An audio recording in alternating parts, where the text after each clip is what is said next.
All right, so here we are with Gladiator 2 rated R.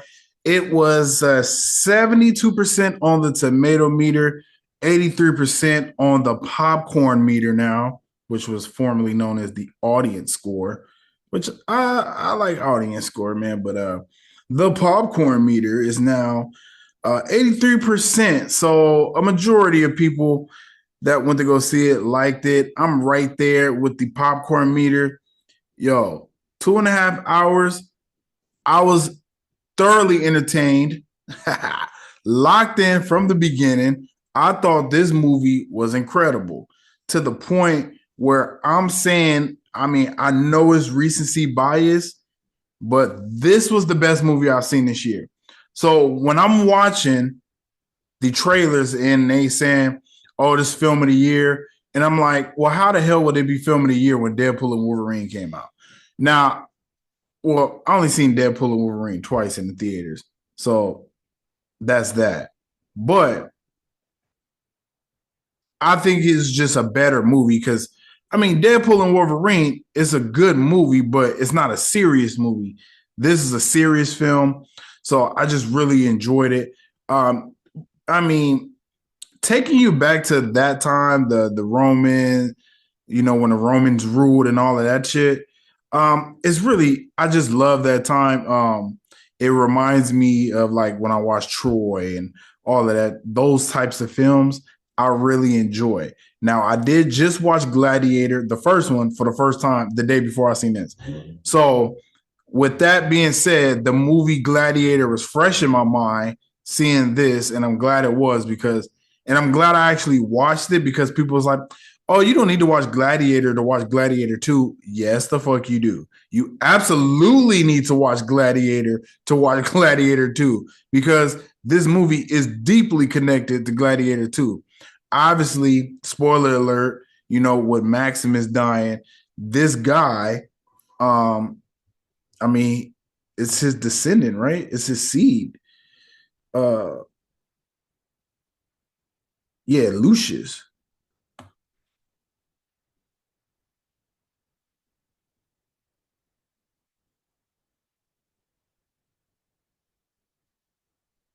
Oh, wait. Okay, it says years after witnessing the death of Maximus at the hands of his uncle Lucius, or I say Lucius must enter the Colosseum as the powerful emperors of Rome. So that was the yeah, okay. So he was the kid that seen his dad get killed, right? And then he was banished by his mom, pretty much. And then he comes back as a slave because they call him a gladiator, give him a nice term. He's a slave. They're slaves. And yeah, I thought it was incredible. I thought the cast really killed it. Denzel, I mean, cherry on top. The twins, very good. If I'm just being honest, I really enjoyed the twins. They did a very good job. But yeah, Paul Mescal, he was good. Pedro Pascal, he was good. Um, it's not like if I'm just being honest, like he was not like a. Oh, I didn't mean to. Like if I'm being honest, he wasn't like a.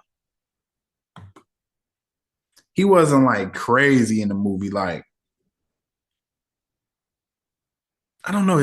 It could have been just the role because he was like, oh, I'm not very well spoken or whatever. He was kind of a little boring. He wasn't like he didn't give me like when he's Joel. You know what I mean? Like when he's Joel, totally different. Me personally. So, but he was good though. But Denzel, I mean, Chef's kiss. He bodied this role to the point where, at the end when he died, even though he went full on bad guy at the end, I was like, oh man, I was kind of rooting for Denzel, man, to win up in that water when he was stabbing that motherfucker in the stomach. But he had the armor on and he couldn't break through. I was like, get that motherfucker, Denzel. But yeah, it was good though. Emperor. So Joseph Quinn, he was one of the brothers, and then what was the other guy? Here we go. Fred Hatchinger. He was the other emperor because it was twin emperors. Yeah, they was pretty good. They were the typical bad guy, the typical bad guy emperors, full of themselves type shit. But they did a good job. I thought the story that was told very well. Obviously, it kind of gave me I don't want to get too biblical, but it kind of reminded me of like the story of the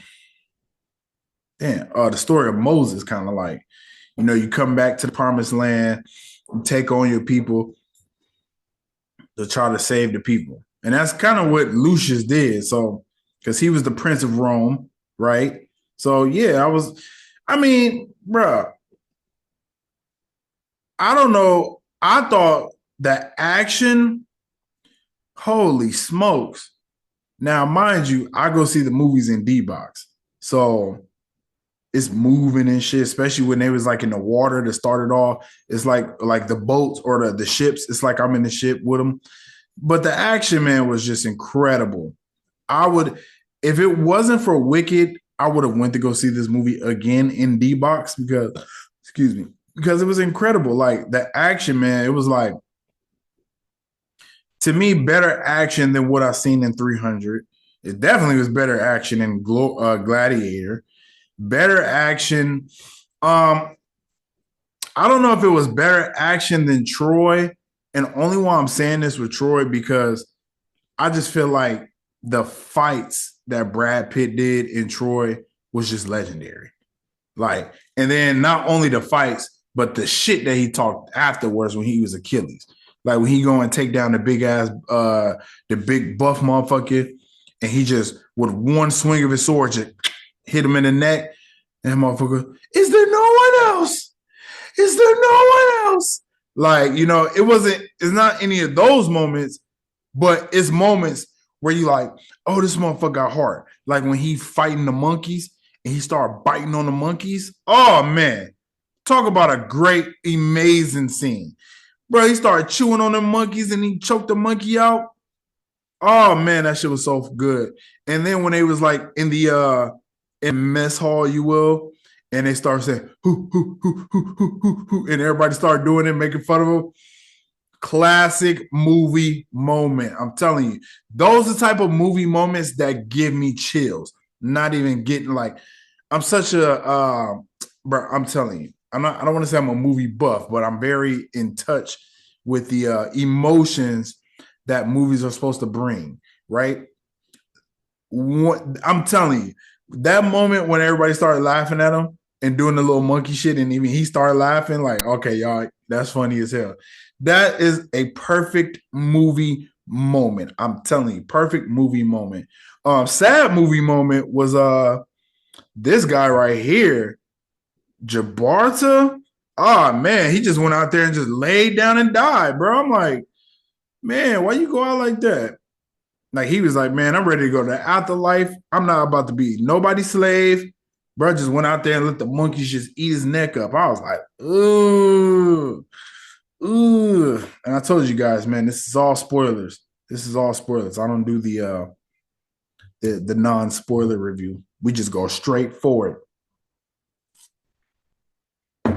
No Vaseline.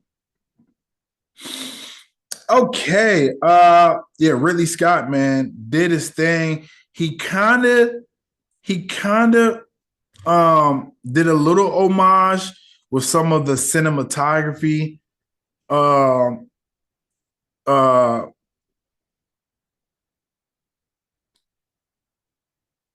with some of the cinematography he did was, I mean, he kind of did a little homage, like some of the slow mos that I thought was pretty annoying watching the first Gladiator, but that's because I was watching it 24 years later. In 2000, it was probably amazing. Okay. So I just didn't like some of that shit. But other than that, um, what I'm talking about in Gladiator, but when you pay the homage to it in Gladiator 2, I respect it. So that was that. And then um let's see, Lucius. How was he as a character? I thought he was a great, honestly, I thought he was a great main character. Very much main character energy for sure. And I respected it. You know, Lucilia, which was I think it's Lucilla or Lucilia, which is his mom, the one who cast away him, you know, kicked him out of there, jettisoned him. Yeah, man, she was good. I believe she was in the first one, right? But yeah, she was very good. And you know the funny thing about Denzel's character, Mac was it Macronus? Yeah, the funny thing about his character, he had no accent. He talked just hey, he talked like Denzel in Training Day. That shit was funny as hell, bro. I was rolling off that shit. Cause I was like, bro, Denzel is such a boss. He's like, I'm not doing no funny act. It's like sometimes he tried to put just a little twang to it, but he just kind of was just talking like Denzel talk. Like, like kind of just talking like Denzel would just talk. So, I thought that was pretty cool.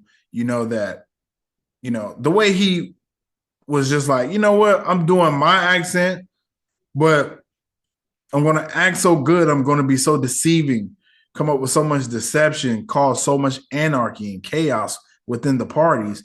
I mean, it was amazing. So he did say it was a part where he kissed a man, but they didn't leave it in. But shit, he was like kissing motherfuckers all in this movie, like guys and girls, like kissing hands, kissing motherfuckers on the cheek. Like, and y'all know, they said that was a thing back in the day. Bro, men, we don't do that type of shit, bro. Like, unless you gay, you're not going up to nobody and doing all that shit. I'm not kissing no man, bro. Like, I got a whole dad. He's never kissed me. Like, I've never kissed my dad. Like, we don't even do that type of. We do handshakes and have hugs. Like, you know what I mean? Like real men should. Like all that. You know what I mean? So that's definitely like some old school. Some old, and that's old school. But yeah, man, I love how Lucius got down. Like when he figured everything out, when he brought it all full circle, when he was like telling Mr. Prince of Rome.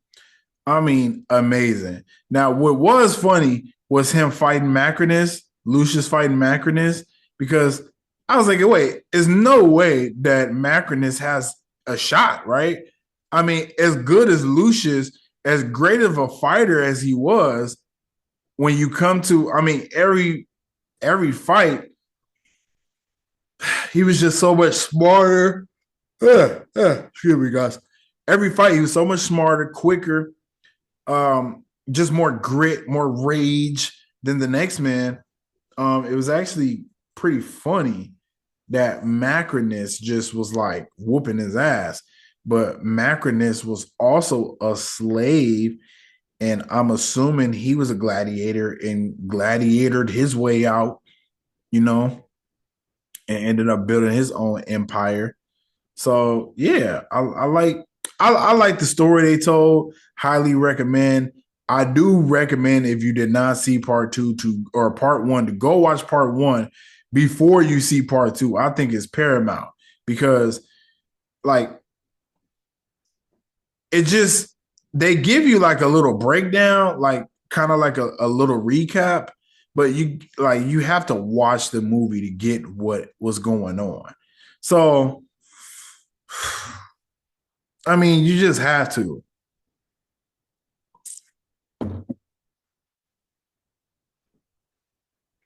So yeah, I highly recommend. Highly recommend. I would give it a solid 8 out of 10. You know, now I'm not sure because I think I gave Deadpool and Wolverine a 9 out of 10. Now, just because I rated lower doesn't mean it's not a better movie. I actually enjoyed this as a movie, beginning to end, way more than Deadpool, which is my next favorite movie of the year. Um, Yeah, I actually enjoyed that way more, to be honest. It was like, ugh. Well, I don't want to say way more, but I just thought it was a better film. Like obviously it's more serious tone. You know, Deadpool is Deadpool. So when we talk about dramas, yeah, for sure. I really enjoyed this movie. Um, I might still go see it again. I have a free movie ticket that I still haven't used. Remember, I told you guys, Deadpool and Wolverine, my seat wasn't working, so they gave me a free ticket. I still have it. I haven't spent it yet. I might spend it and go see Gladiator 2 again. So yeah, I give it an 8 out of 10, man. Go watch that. Hope you guys enjoyed this review.